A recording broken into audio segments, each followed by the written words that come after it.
آیا شهزاد ته نور په افغان لوبډله کې ځای شته او که نه؟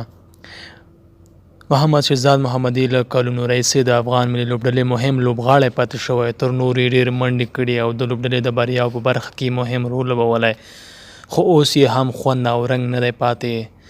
دی په فټنس کې ستونزه لري او شاید په روان نړیوال جام کې یوازینی لوبغاړی وي چې داسې بې خونده باډي لري چې له یوه لوبغاړي سره هیڅ نه ښایي.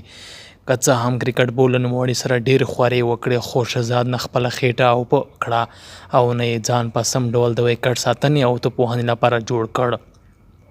کله چې شهزاد د کرکټ بورډ لخوا د خراب فټنس له کبله ډراپ شو، د کرکټ ګڼو مینوالو په افغان کرکټ بورډ نیوکې وکړې چې ګنې د لوبډلې مهم لوبغاړی له لوبډلې ویستلی دی. خو د کرکټ بورډ له هغه وخت اجرایي رئیس شفیق سنیزي ویلي وو چې شهزاد زموږ لپاره یوه ستونزه ده.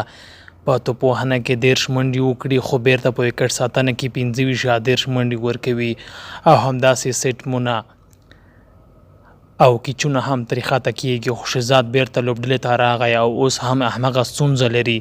دا سمه ده چې نوموړی د ځینو لوبډلو خلاف ښه ځلېدلی، خو په ډېرو نورو لوبو کې د ده د تېروتنو له کبله افغان لوبډلې لوبې بایللې هم دي.